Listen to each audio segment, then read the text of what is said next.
Hello good morning दोस्तों, English grammar classes में आपका स्वागत है। देखो हम पढ़ेंगे आज एक नया टॉपिक। इससे पहले हम टेंस पढ़ रहे थे, टेंस हमारे कंप्लीट हो चुके हैं। आपने पिछली वाली कक्षा में जाके आप टेंस देखना, क्योंकि जो आज हम जो टॉपिक पढ़ेंगे वो है वॉइस, हिंदी में कहते हैं वाच्य। ये कंप्लीट टॉपिक टेंस पर आधारित है। देखो जिस व्यक्ति को टेंस नहीं आते ना, वो ये टॉपिक नहीं पढ़ सकता।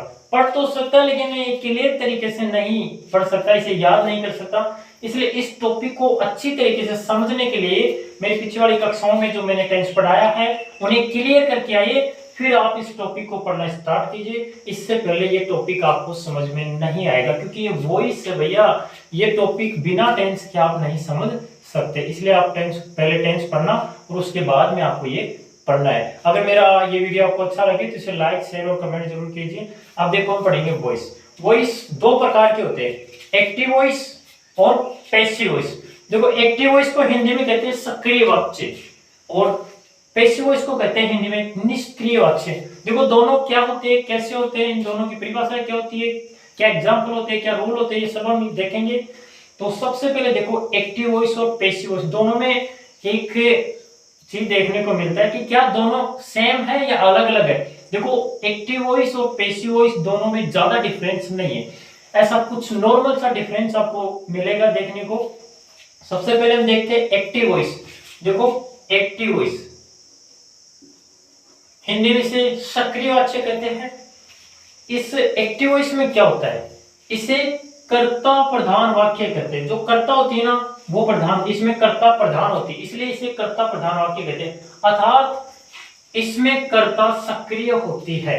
देखो एक्टिव वॉइस में जो आपकी कर्ता, इंग्लिश में बोले तो सब्जेक्ट, इंग्लिश में बोले तो सब्जेक्ट, जो आपकी सब्जेक्ट होती है ना ये प्रधान होती है। इस सब्जेक्ट पर फोकस किया जाता है। एक्टिव वॉइस में सब्जेक्ट पर फोकस किया जाता है और इसमें कर्ता, इसीलिए तो कर्ता प्रधान होती है और प्रधान होने या कर्ता प्रधान वाक्य को एक्टिव वॉइस कहते हैं। अब देखो सेकंड नंबर पर है पैसिव वॉइस। इसमें क्या होता है, इसे कर्म प्रधान वाक्य कहते हैं। इसमें कर्म प्रधान होता है, अर्थात इसमें कर्म प्रधान होता है। जिस वाक्य में, अब देखो मैंने यहाँ कहा था सब्जेक्ट, कर्म का मतलब हुआ ऑब्जेक्ट। जिस वाक्य में ऑब्जेक्ट पर फोकस किया जाए, ऑब्जेक्ट बोले तो कर्म, जिसमें ऑब्जेक्ट पर फोकस किया जाएगा, ऑब्जेक्ट को महत्व दिया जाएगा, ऑब्जेक्ट पर ज्यादा ध्यान दिया जाएगा, वो आपका पैसिव वॉइस होगा। और जिसमें सब्जेक्ट पर फोकस किया जाएगा, सब्जेक्ट पर महत्व दिया जाएगा, वो होगा आपका एक्टिव वॉइस। बस इतना सा ध्यान रखना है, सब्जेक्ट पर फोकस करेंगे तो एक्टिव वॉइस होगा और ऑब्जेक्ट पर फोकस करेंगे तो पैसिव वॉइस होगा। इस प्रकार से दोनों की परिभाषा हो गई कि इसे कर्ता प्रधान वाक्य कहते हैं, अर्थात इसमें कर्ता सक्रिय होती है। पैसिव वॉइस इसे कर्म प्रधान वाक्य कहते हैं, अर्थात इसमें कर्म प्रधान होता है। नंबर 3 पर जो बात है कि जैसा एक्टिव वैसा पैसिव होता है। क्या जैसा एक्टिव वॉइस होता है वैसा ही पैसिव वॉइस होता है? क्या इन दोनों में ज्यादा डिफरेंस है या नहीं है सर? तो देखो एक्टिव वॉइस और पैसिव वॉइस में ज्यादा डिफरेंस नहीं है, कुछ नॉर्मल सा डिफरेंस आपको देखने को मिलेगा, जो मैं एक एग्जांपल के माध्यम से आपको समझाता हूं कि किस प्रकार से इन दोनों में नॉर्मल सा डिफरेंस है। ये आपको समझ में आ गया होगा कि एक्टिव वॉइस क्या होता है, पैसिव वॉइस क्या होता है। वॉइस दो प्रकार का होता है, first active voice, second passive voice. इसकी ये डेफिनेशन है और ये लाइन हम समझेंगे कि क्या एक्टिव वॉइस और पैसिव वॉइस ज्यादा डिफरेंस है या नहीं है। तो देखो इसको बिठा देते हैं और देखते हैं कि एक्टिव वॉइस और पैसिव वॉइस में डिफरेंस कितना है। एक हिंदी के माध्यम से हम समझेंगे। अगर आपको पैसिव वॉइस मेरे वीडियो को देखने के बाद में समझ में आते हैं, कुछ सीखने को मिलता है, तो इसे लाइक शेयर जरूर कीजिए। देखो एक एग्जाम्पल के माध्यम से हम समझेंगे। सबसे पहले हम हिंदी में समझने की कोशिश करते हैं, फिर इंग्लिश में समझेंगे। तो देखो मैं एक एग्जाम्पल लिखता हूं। एग्जाम्पल देखिए, सबसे पहले सुमेलिता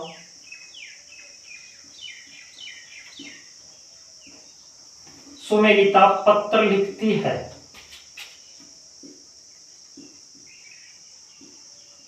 पत्र लिखती है। देखो ये है क्या, ये एक सेंटेंस है। मैंने कहा था टेंस के बिना आप पैसिव वॉइस को नहीं पढ़ सकते। ये संभव नहीं है कि आप टेंस के बिना पैसिव वॉइस को पढ़ लो। देखो सबसे पहले देखा कि सुमेलिता पत्र लिखती है, मतलब कि ये सेंटेंस है, ये क्या, अब ये सेंटेंस है तो ये एक्टिव वॉइस सेंटेंस है। ये तो हमें पता चल गया कि ये एक्टिव वॉइस सेंटेंस है, क्योंकि कोई भी वाक्य होगा उसे सबसे पहले हमें एक्टिव वॉइस तो दिया हुआ होगा, उसका पैसिव वॉइस बनाना है, क्योंकि यही तो रोल है एक्टिव वॉइस से पैसिव वॉइस कैसे बनाए। अब देखो ये एक्टिव वॉइस है, अब इसका पैसिव वॉइस बनाना है, तो ज्यादा डिफरेंस नहीं देखने को मिलेगा। इस सेंटेंस को आप समझना, देख जैसे कि सुमेलिता पत्र लिखती है, सुमेलिता नाम की कोई लड़की है, उसके द्वारा पत्र लिखा जा रहा है। इसमें सुमेलिता सब्जेक्ट है, सब्जेक्ट हिंदी में बोले तो कर्ता, हिंदी में बोले तो कर्ता। देखो इसमें सबसे ज्यादा कर्ता पर फोकस किया जा रहा है कि सुमेलिता पत्र लिखती है। सुमेलिता क्या लिखती है? पत्र। तो सुमेलिता लिखती है पत्र, इसलिए इसमें क्या है, ये एक्टिव वॉइस सेंटेंस है, इसमें ज्यादा जो जोर दिया गया है वो है सब्जेक्ट पर दिया गया है, ज्यादा फोकस सब्जेक्ट पर किया गया है, मतलब कि महत्व सब्जेक्ट को दिया गया है। अब देखो पैसिव वॉइस बनाएंगे ना, तो पैसिव वॉइस में किसको महत्व दिया जाएगा? वो होगी ऑब्जेक्ट। अब इसमें पत्र ऑब्जेक्ट है और लिखना इसमें वर्ब है, ये तो आपको पता है। तो इस ऑब्जेक्ट पर फोकस किया जाएगा, पैसिव वॉइस बनाएंगे। तो सबसे पहले इस ऑब्जेक्ट को लेते हैं कि पत्र लिखा जाता है, पत्र लिखा जाता है सुमेलिता के द्वारा, सुमेलिता के द्वारा। ये लो, देखो पत्र लिखा जाता है सुमेलिता के द्वारा। अब इस सेंटेंस को देखो, ज्यादा डिफरेंस नहीं है, ये आपका पैसिव वॉइस बन गया। इस सेंटेंस में क्या है? इस सेंटेंस में इस ऑब्जेक्ट पर फोकस किया गया है, ये ऑब्जेक्ट है, और जिसमें ऑब्जेक्ट पर फोकस किया जाएगा वो आपका पैसिव वॉइस होगा। यही तो मैंने परिभाषा में लिखा था। देखो पत्र लिखा जाता है सुमेलिता के द्वारा, पत्र लिखती कौन है? सुमेलिता। देखो दोनों सेंटेंसों में ये सुमेलिता ही तो पत्र लिख रही है, इसमें भी सुमेलिता पत्र लिख रही है, इसमें भी यही सुमेलिता पत्र लिख रही है। मतलब कि जैसा एक्टिव वॉइस होगा वैसा ही पैसिव वॉइस होगा, दोनों में ज्यादा डिफरेंस नहीं है, सेम सा ही डिफरेंस है।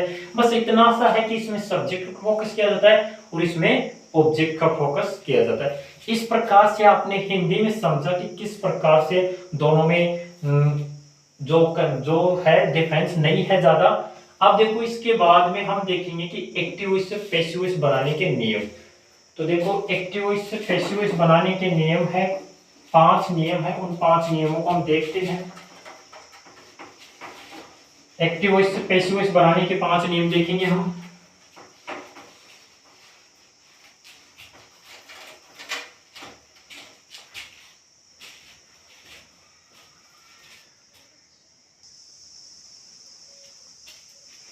देखो इतना हमने देख लिया। अब देखो एक्टिव वॉइस से पैसिव वॉइस बनाने के 5-6 नियम है, वो देखेंगे कि किस प्रकार से एक्टिव वॉइस से पैसिव वॉइस बनाए जाते हैं। तो सबसे पहले देखो एक्टिव वॉइस से पैसिव वॉइस बनाने के निम्न नियम है, निम्न प्रकार से जो नियम है। एवी का मतलब होता है एक्टिव वॉइस, पीवी का मतलब पैसिव वॉइस, ये शॉर्टकट में लिखा जाता है। इसके बनाने के नियम देखो, सबसे पहले जो नियम है वो है हमारा कि एक्टिव वॉइस की जो ऑब्जेक्ट है, एक्टिव वॉइस सेंटेंस की जो ऑब्जेक्ट आएगी उसे हम पैसिव वॉइस की सब्जेक्ट बनाएंगे, उसे हम पैसिव वॉइस के सब्जेक्ट बनाएंगे। सेकंड नियम है कि एक्टिव वॉइस में हेल्पिंग वर्ब आए या न आए, पर पैसिव वॉइस में हेल्पिंग वर्ब का प्रयोग हमेशा होता है। देखो एक्टिव वॉइस में हेल्पिंग वर्ब आए ना आए, लेकिन पैसिव वॉइस में हेल्पिंग वर्ब का प्रयोग हमेशा होता है। नंबर 3 पर देखो जो नियम है 3 नंबर पे, वो है कि अगले टेंस की हेल्पिंग वर्ब का प्रयोग किया जाता है पैसिव वॉइस। देखो एक्टिव वॉइस में कोई टेंस दे रखा है, जैसे प्रेजेंट सिंपल टेंस दे रखा है, तो प्रेजेंट सिंपल टेंस से अगले वाले टेंस की हेल्पिंग वर्ब का प्रयोग करेंगे। ये हम हर एक टेंस का मैं कंप्लीट लिखाऊंगा हेल्पिंग वर्ब कि किस प्रकार से कैसे टेंस का पैसिव वॉइस बनता है, कैसे हेल्पिंग वर्ब लगती है। लेकिन एक बार ये नियम तो आपको याद होना चाहिए कि अगले वाले टेंस की हेल्पिंग वर्ब लगती है। जैसे प्रेजेंट सिंपल आ गया तो प्रेजेंट कंटीन्यूअस टेंस की हेल्पिंग वर्ब लगेगी, इसीलिए कहा कि अगले वाले टेंस की हेल्पिंग वर्ब लगती है। नंबर 4 पर जो नियम है कि पैसिव वॉइस में हमेशा मेन वर्ब की थर्ड फॉर्म का प्रयोग किया जाता है। देखो चाहे एक्टिव वॉइस में फर्स्ट फॉर्म हो, सेकंड फॉर्म हो, थर्ड फॉर्म हो, कोई से भी फॉर्म हो, लेकिन पैसिव वॉइस बनाएंगे ना तो थर्ड फॉर्म का ही प्रयोग करेंगे। पैसिव वॉइस में हमेशा थर्ड फॉर्म का प्रयोग करते हैं। देखो नंबर 5 पर जो नियम है बाई शब्द लगाना है पैसिव वॉइस में ऑब्जेक्ट के पहले। पांचवा नियम है वो है कि पैसिव वॉइस के जो ऑब्जेक्ट है उससे पहले हमें बाई शब्द लगाना है। लास्ट जो छठवां नियम है कि एक्टिव वॉइस की जो सब्जेक्ट है, एक्टिव वॉइस की जो शुरुआत में सब्जेक्ट होती है उसे हम पैसिव वॉइस की ऑब्जेक्ट बनाएंगे लास्ट में ले जाकर। इस प्रकार से ये 6 नियम थे एक्टिव वॉइस से पैसिव वॉइस बनाने के। अब देखो मैं एग्जांपल देकर आपको बताता हूं कि किस प्रकार से इन पांचों नियमों का हम प्रयोग करते हैं। इन पांचों नियमों के माध्यम से ही हम सेंटेंस बना सकते हैं, वरना सेंटेंस नहीं बन सकते। तो देखो इससे पहले मैं आपको एक चीज और बताना चाहता हूं कि देखो कभी कभी सब्जेक्ट होती है। देखो ये 5 नियम आपने देख लिया, इससे पहले आपको एक चीज और देखना है कि कभी कभी जो को आपने सब्जेक्ट को देखा, सब्जेक्ट किसी व्यक्ति का नाम आ जाता है, जैसे राम, नाम आ गया। अब अगर इस नाम की जगह कोई चीज वैसे आ जाए कि ही, तो ही इसमें है क्या? प्रोनाउन है। प्रोनाउन है ना, प्रोनाउन हिंदी में बोले तो सर्वनाम, ये संज्ञा है, नाउन है। संज्ञा की परिभाषा क्या है? किसी भी व्यक्ति वस्तु स्थान भाव के नाम को संज्ञा कहते हैं। प्रोनाउन क्या है?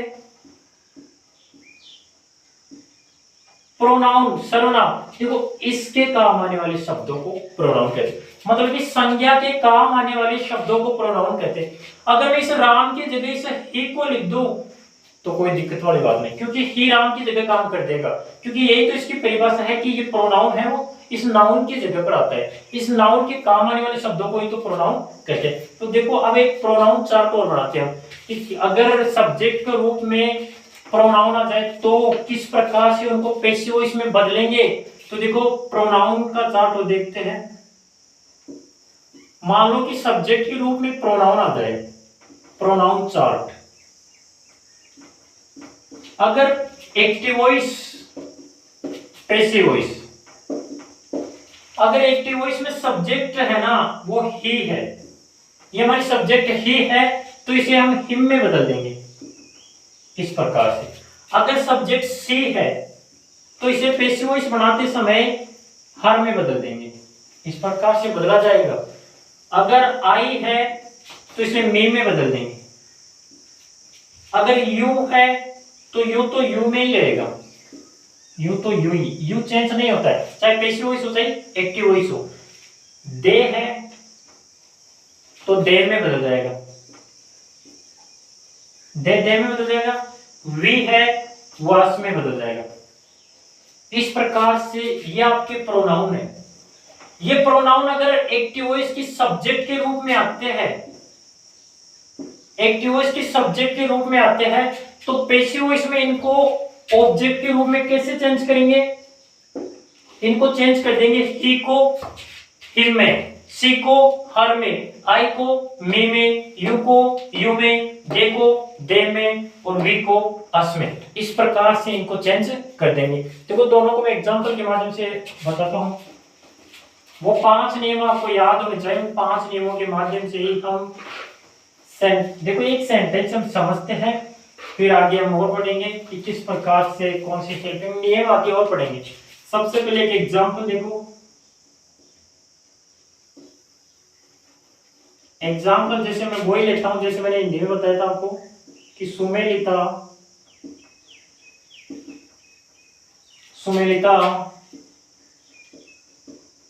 Writes a letter. ये है आपके सामने सेंटेंस कि सुमेलिता राइट्स ए लेटर। ये सेंटेंस है, ये एक्टिव वॉइस है, इसका पैसिव वॉइस बनाना है। तो देखो इसका पैसिव वॉइस बनाने के लिए हम क्या करेंगे? सबसे पहले हमारे पास जो नियम था उन 506 जो 6 नियम लिखाए थे उन 6 नियमों को हम फॉलो करेंगे। तो सबसे पहले हमारा नियम था, पहले तो इन्हें दर्शाओ कि सुमेलिता इसमें सब्जेक्ट है, लिखना इसमें वर्ब है और ये ऑब्जेक्ट। उस एक्टिव वॉइस से पैसिव वॉइस बनाने के जो हमने नियम देखा था उसमें फर्स्ट नियम ये था कि जो एक्टिव वॉइस है, इस एक्टिव वॉइस की जो ऑब्जेक्ट है ना उससे पैसिव वॉइस की सब्जेक्ट बनाओ। तो देखो इस एक्टिव वॉइस की ऑब्जेक्ट को हम पैसिव वॉइस की सब्जेक्ट बना देते हैं। तो यहां ले लेंगे कि ए लेटर। यही तो फर्स्ट नियम था। फर्स्ट नियम यही था कि इसकी ऑब्जेक्ट को सब्जेक्ट बनाओ। सेकंड नियम था कि हेल्पिंग वर्ब लिखो, वो भी अगले वाले टेंस की। एक्टिव वॉइस में हेल्पिंग वर्ब हो या न हो, इसमें हेल्पिंग वर्ब आए या न आए, लेकिन पैसिव वॉइस में हेल्पिंग वर्ब आएगी। ये मैंने नियम में अच्छी तरीके से लिखाया है। तो देखो इसमें हेल्पिंग वर्ब आएगी, इसमें हेल्पिंग वर्ब नहीं है, ये प्रेजेंट सिंपल टेंस है, क्योंकि इसमें मेन की फर्स्ट फॉर्म, साथ में क्या दिखाई दे रहा है, एस या ईएस, ये दिखाई दे रहा है। तो ये आपका कैसा टेंस है, इस चीज को देखकर हमें पता चल गया कि ये प्रेजेंट सिंपल टेंस है। और प्रेजेंट सिंपल टेंस की आगे वाला टेंस कौन सा है, present continuous tense. Present continuous tense की हेल्पिंग वर्ब क्या है, इज, एम, आर, ये तीन है। मैंने जब टेंस पढ़ाया था तो बताया था कि इज का प्रयोग सिंगुलर के लिए, आर का प्रयोग प्लूरल के लिए, एम का प्रयोग आई के लिए। तो ए लेटर कैसे सब्जेक्ट है, तो ए लेटर सिंगुलर है, तो सिंगुलर होने के लिए इज का प्रयोग करेंगे, इज। आप देखो थर्ड नियम था वो था कि मेन वर्ब के, तीसरा नियम था वो था कि मेन वर्ब के थर्ड फॉर्म का प्रयोग करो, राइट। राइट यहाँ फर्स्ट फॉर्म है, तो थर्ड फॉर्म का प्रयोग करेंगे। तो फर्स्ट फॉर्म है राइट, सेकंड फॉर्म है रोट, और थर्ड फॉर्म है रिटर्न। तो मेन वर्ब की थर्ड फॉर्म का प्रयोग करेंगे रिटर्न, इस प्रकार से रिटर्न। जो 4 नंबर का नियम था वो था कि यहाँ ऑब्जेक्ट हो गया, हेल्पिंग हो गई, मेन की थर्ड फॉर्म हो गई, 22 शब्द लगाओ, ये नियम था हमारा 4 नंबर का, 22 शब्द लगा दिए। 5 नंबर का जो नियम था वो था कि जो एक्टिव वॉइस की सब्जेक्ट है उसे पैसिव वॉइस की ऑब्जेक्ट बनाओ। तो ये पैसिव वॉइस की ऑब्जेक्ट बनाने की तो सुमेलिता का ऐसा आ जाएगा। अब ये आपका पैसिव वॉइस बन गया, ये लो भैया जी, ये आपका पैसिव वॉइस बन गया। इसमें दिक्कत कहाँ आई भाई, क्योंकि इसमें 5 नियम थे वो हमने फॉलो किए। सबसे पहले हमारा जो नियम था कि एक्टिव वॉइस की ऑब्जेक्ट को पैसिव वॉइस की सब्जेक्ट बनाओ, बना दिया। अब हेल्पिंग वर्ब लिखो, 2 नंबर का नियम ये था कि हेल्पिंग वर्ब इसमें हो या न हो, लेकिन इसमें लिखेंगे तो अगले वाले टेंस की हेल्पिंग वर्ब लिख दी। ओके। नंबर 3 पे जो नियम था वो था कि जो मेन वर्ब की थर्ड फॉर्म का प्रयोग किया जाएगा पैसिव वॉइस में हमेशा, तो मेन वर्ब की थर्ड फॉर्म का प्रयोग हमने कर दिया। ओके। अब कह रहा है कि चौथा जो फोर्थ जो नियम था उसमें था कि 22 शब्द लगाओ, 22 शब्द हम सब्जेक्ट के पहले लगाएंगे, ऑब्जेक्ट के पहले, सॉरी 22 शब्द लगा दिया। इसके बाद जो लास्ट नियम था वो था कि एक्टिव वॉइस की सब्जेक्ट को पैसिव वॉइस की ऑब्जेक्ट बनाओ, ये हमने पैसिव वॉइस की ऑब्जेक्ट बना दी, ये आपका पैसिव वॉइस बन गया। इतना सही था, हमने नियम को फॉलो किया। उन 5 नियमों को आप क्लियर करोगे तभी जाकर आप एक्टिव वॉइस से पैसिव वॉइस बनाएंगे, और टेंस को भी पढ़ना पड़ेगा। मैंने अभी जस्ट ही अभी बताया कि प्रोनाउन चार्ट, देखो प्रोनाउन चार्ट आपको आगे सर लिखा तो दिया, लेकिन उसका यूज कैसे करेंगे। देखो ये सब्जेक्ट है ना, इस सुमेलिता की जगह अगर मैं कुछ प्रोनाउन लिख दूं, जैसे मैं इस सुमेलिता की जगह, इस सुमेलिता की जगह मैं लिख देता हूं कि सी राइट्स ए लेटर। अब देखो यहां प्रोनाउन आ गया, ये प्रोनाउन है सी, क्या है प्रोनाउन। मैंने प्रोनाउन चार्ट कंप्लीट लिखा दिया, सी राइट्स ए लेटर। तो इसमें सबसे पहले वही नियम लगेंगे, सबसे पहले ऑब्जेक्ट को सब्जेक्ट बनाओ, बना दिया, हेल्पिंग लिखो, लिख दिया, थर्ड फॉर्म लिखो, ये भी लिख दिया, 22 शब्द लगाओ, लगा दिया। अब देखो यहां जाकर कंफर्म होगी कि ये सब्जेक्ट है, इसे ऑब्जेक्ट बनाओ। तो सी मैंने लिखाया था, किसमें चेंज होगा, सी हर में चेंज होगा। तो देखो एक्टिव वॉइस में था सी, पैसिव वॉइस में ये हर में चेंज हो जाएगा। तो इस सुमेलिता की जगह हम क्या लिख देंगे, हर। और इस प्रकार से प्रोनाउन वाला एग्जांपल भी हो गया। तो प्रोनाउन वाला चार्ट का एग्जांपल आपको समझ में आ गया किस प्रकार से इनको चेंज करना है, और 5 नियमों को आप याद रखना, तभी जाकर ये चीज क्लियर होगी। इस प्रकार से हमारी फर्स्ट क्लास आज कंप्लीट हो जाती है।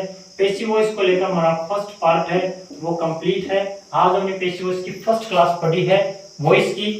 कल हम टेंस के आधार टेंस पढ़ेंगे, मतलब कि पैसिव वॉइस में किस प्रकार से टेंस में परिवर्तन होता है, उनके सबके एग्जांपल देखेंगे। 12 टेंसों में से 8 के पैसिव वॉइस बनते हैं, वो सब हम कल देखेंगे। अगर ये आपको अच्छा लगा, इससे कुछ सीखने को मिलता है, तो इसे लाइक शेयर और कमेंट जरूर कीजिए। थैंक यू मेरा वीडियो देखने के लिए, बहुत बहुत थैंक यू।